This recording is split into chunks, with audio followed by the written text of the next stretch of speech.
Today is May 21st, 2023.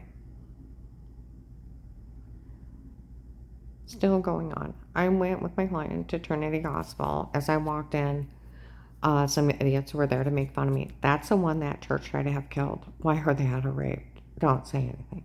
I'm like, shut up. You ought to be ashamed of yourselves. I go in and one of the guys had said something about the case too. He looked at the other person with him and he said, don't say anything to her. I found out nobody's actually seen Will in a very long time. I told you, I bet he got arrested in 18 or 19 for badgering me. It's against the law. And then he didn't disperse the money. He didn't follow protocol with the case. And they probably just came in and arrested him. Because he can't do any of that. And he better not have known about Pete's stalking tapes. You know, that it was on the internet. This guy in Ravenna was cyber stalking 7 people, and one, including one teenage boy, and the teenage boy killed himself. Where he was watching hacking into their Facebook, Instagram, and then sending different photos, and then whatever he was doing with them. He's 12 years federal prison.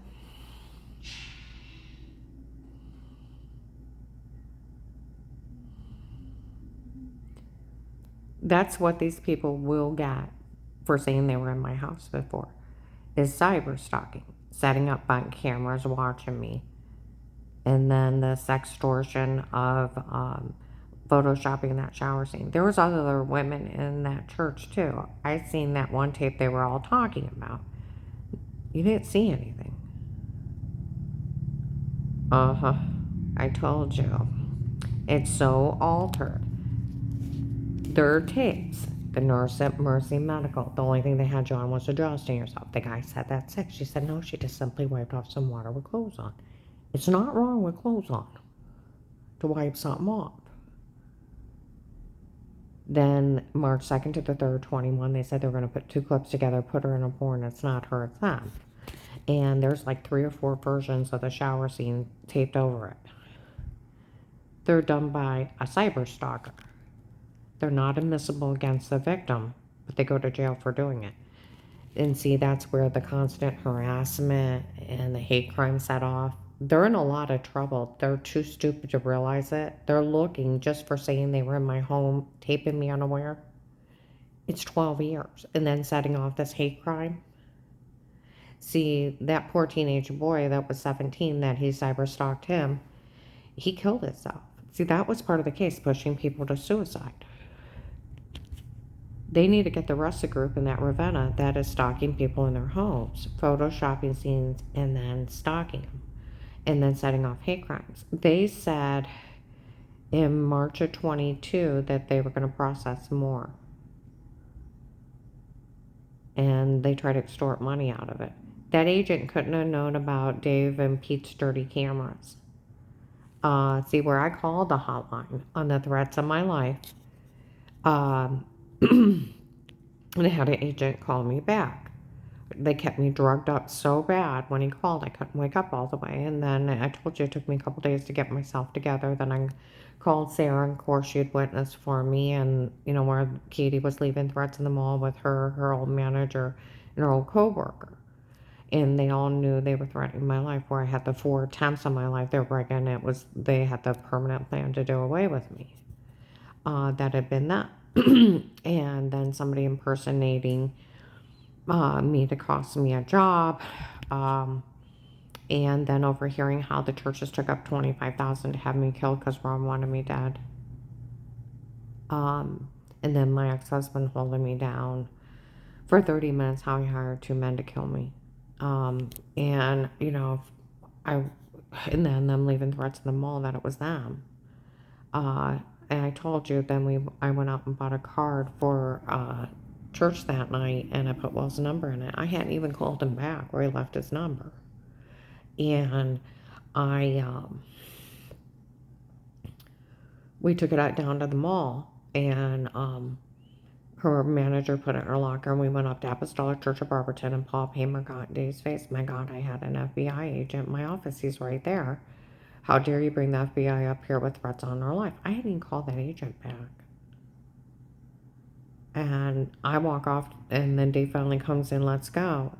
And he threatens my life and swings at me in the truck until I get home. I had to run from him. The next day I try to call that agent back. Well, I tried to tell him about what had happened at Huntington Bank on the 21st. Dave had called me, where are you at? I'm buying something for dinner. He said, I got a phone call to make. He wouldn't answer his phone. And I'm realizing how stupid was I being. I'm up in the middle of nowhere. I don't know anybody. I've had these 4 attempts. It's been them the whole time. How stupid was I? How stupid was I not to put it together? But they kept me drugged up all summer. I had bruises all summer, throwing up, short of breath, heart racing, migraines, almost passing out in front of people, and then a personal infection that I couldn't get rid of. And he found out I was being not only roofied and told to say stuff that they were beating me and raping me under drugs. Do you realize how sick my ex-husband is to do that to me? See, that agent couldn't have known any of this. Because what they did is called cyber stalking. It's 12 years. See what I mean? And then you realize how much more danger I was in for them to be breaking in and stabbing me with needles and raping me under drugs. That puts it on ungodly levels, how evil what was happening. And I'm just covered in bruises. I'm not leaving my home. I'm waking up with bruises, marks all over me. And they had to spike my Diet Coke or my coffee creamer. That's where he couldn't have known any of this. And but getting back to the 21st of 18, September 21st of 18, where Dave called me, where are you at? I'm buying something for dinner. I got a phone call to make. He hangs up and he won't answer. And I look up and they're giving a flu shot. And I'm thinking, how stupid am I? I'm not safe here anymore. So I'm hard telling where I'm going to be at. I better get a flu shot. I got a flu shot. I got dizzy and I sat down on the bench. I hear it and I'm like, just breathe, you're safe, breathe. And then I hear the voice, I can't believe she's here. Well, it's the same one as I got her and she got away. I'm like, oh my God, he's here. I look and I don't see him and I stand up and I turn my car and he comes up behind me. I'd stab you right here and now if it wasn't for that security guard. The Pizza Hut waitress said, are you going to stab her and get it over with? He said, I won't make it out for that security guard. And, well, they're arguing out if they're going to stab me. I turn my cart into the bank. I want to open an account. I got in front of someone. And she walks off around and comes up to the mail banker next to me. I get paid to watch her. The mail banker's like, lady, stay out of it. She's like, no, I get paid to watch her. He said, lady, I mean it. Stay out of it. This won't be worth it in the end. And she's like, no. And they get into it again, and she walks off, and I look over, and the guy that tried to kidnap me, tried to carjack me, threatened to knife me, walks off with her too, and Dave instantly calls me, and I put him on hold. Now, I tried to tell that agent that. Was there a camera above that bench? I don't know. I was freaking out. I was trying to get away from him. And then when he threatened to knife me, I really tried to get away from him. I don't know for no damn camera. You don't know if there's a camera above that bench? I'll arrest you. I'm like, now was there a camera above that bench?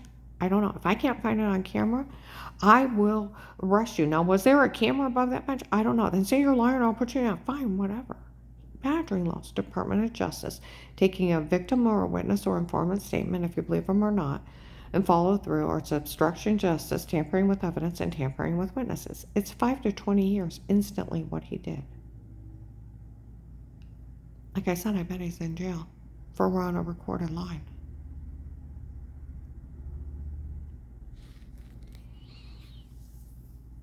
Okay? And then I tried to tell him somebody told on me to that church. You liar.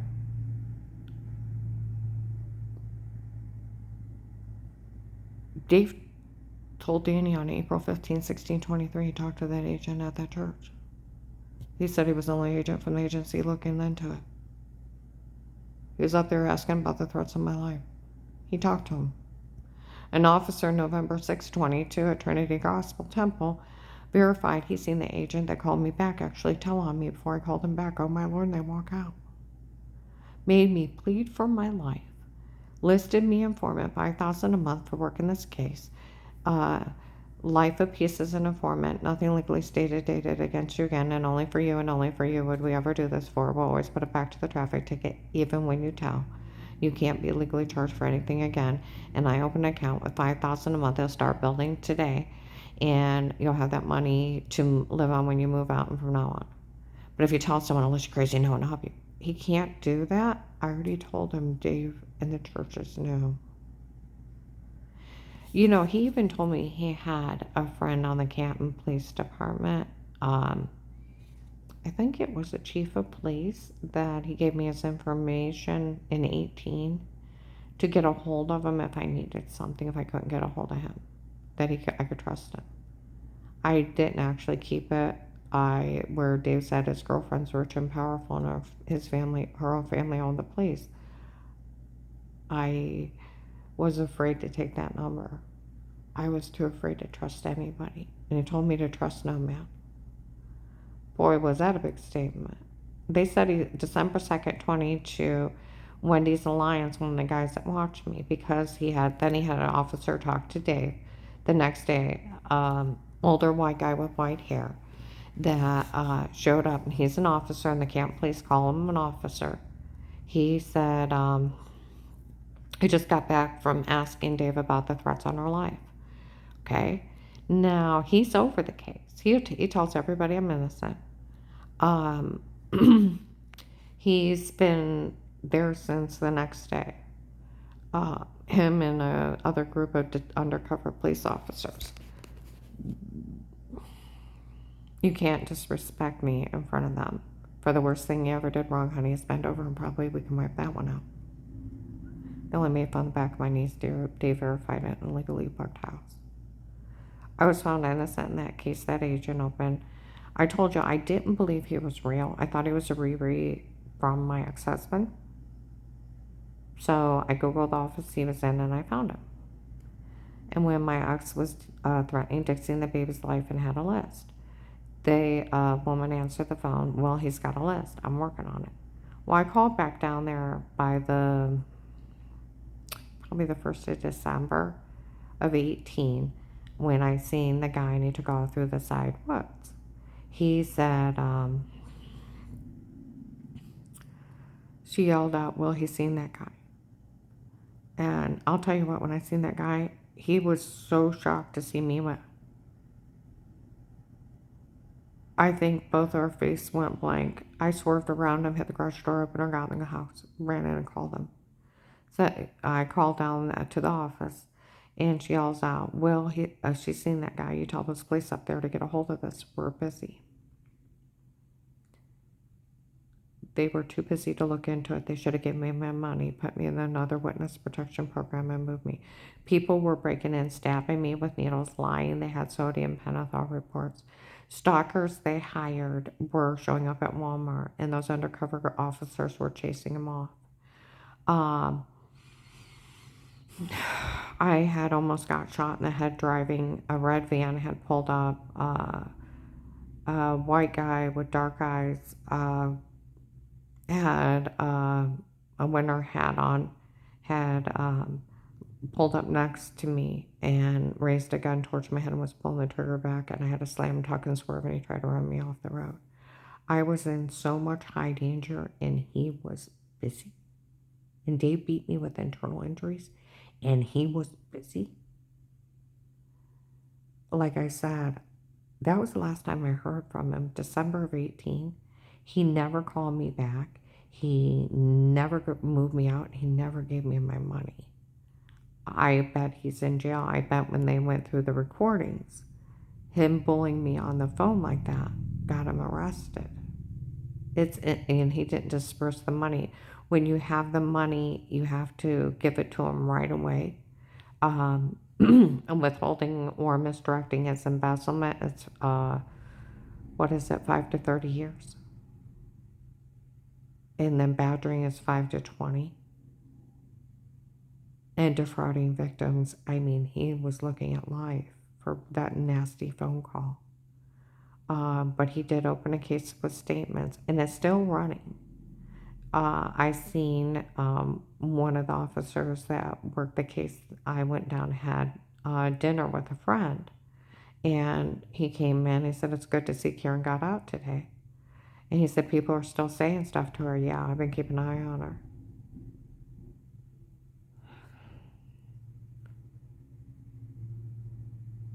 See, I have another client out in Hartville. Some idiot had went up there and said he taped me before they called the police on him. Police said they didn't have a right to be in her home before. No, it's cyber stalking. It's 12 years.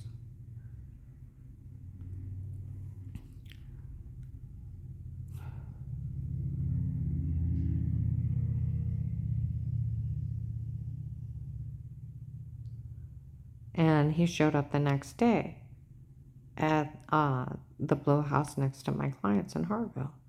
And he was outside. He said, Kurt said that they're all going to get a lot of trouble for this. She's an informant. The police aren't allowed to say a word to her. See, that's where a life of peace is an informant, even when you tell. And my one friend from the prosecutor's office, the FBI can never drop you. They can never drop you. That you'll stay an informant for life unless they put you in a different witness protection program. They can never let you go because somebody tried to kill you. They could hire someone else. See, up in Ravenna, there is a guy they just got for cyber stalking 7 people. He was hacking into their Facebook accounts, their Instagram or whatever account, and was harassing them, taking their photos, altering them, and then trying to extort money. That's what these people did to me, except for they broke in my house. April 15, 1623 were the 4 attempts on my life. Dave hired, I guess, some guy where they had left Steve and Eric's name all over it, and that they called Dr. Karp's office, Altman Hospital, leaving a Steve and Eric's name on it, that they were stalking me. Police departments were looking for him. November 1822, Walmart 62, 2 to 6 p.m. by the hair salon. They get Eric high and told him go and confess, and he confessed all the tapes before were me and not were him and not me, and they were done for a stunt for everybody to turn on me, and they actually fell for it. Ha, ha, ha, ha. November 24th, the nurse to the at Mercy Medical Hospital emergency room to the Lady Canton officer. Well, we all heard that Eric made fun of us for falling for this. And the Lady Canton officer is like, well, you know, the agent that bullied her into saying she was lying when she wasn't. See, that's where I wonder if Will did this just to defraud me of that witness protection program. And he had a whole bunch of people he defrauded, and they found him. And they just boxed up his files and put him in jail. And I'm probably just sitting on a shelf somewhere. And the case is still running. The FBI still owes me that money. I told the Director of National Intelligence and the Department of Justice, you can't open a case and defraud victims. It's illegal.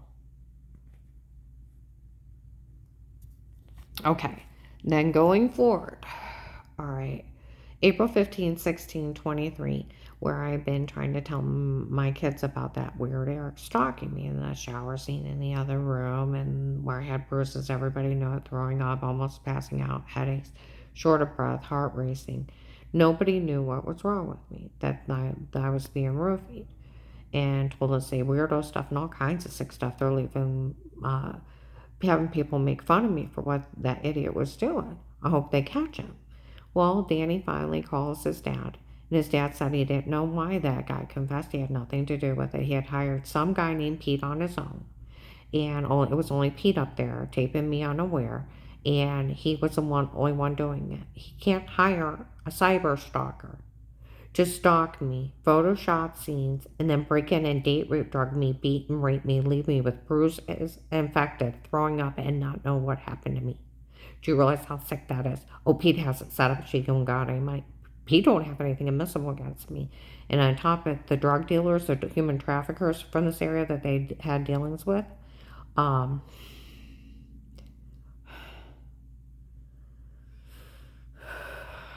they were running around bragging and telling on them for the shower scene in the other room that May 12th, 22, they found a tape of them emitting a shower scene in the other room. And none of this is funny. May 26th, 22, KSC, my phone's tapped.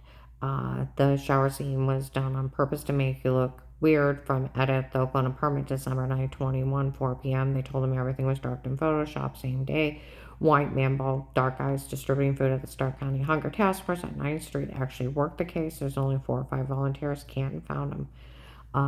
That they always knew the tapes before were them and not me, so they never said a word. My client on Chapel Church Road, the White House before hers, they told her in March of 22 that everything was drugged and photoshopped, and it was retired Judge Pete. He made everything up on me.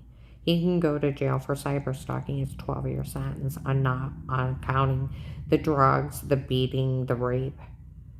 He's got life in federal. Everybody that, and then follow me around, they're stalking and menacing charges just to show up and harass me. These people can go to jail for 180 days and they can get a $5,000 fine for just harassing me. How would you like to be a victim and people victimizing you and laughing at you?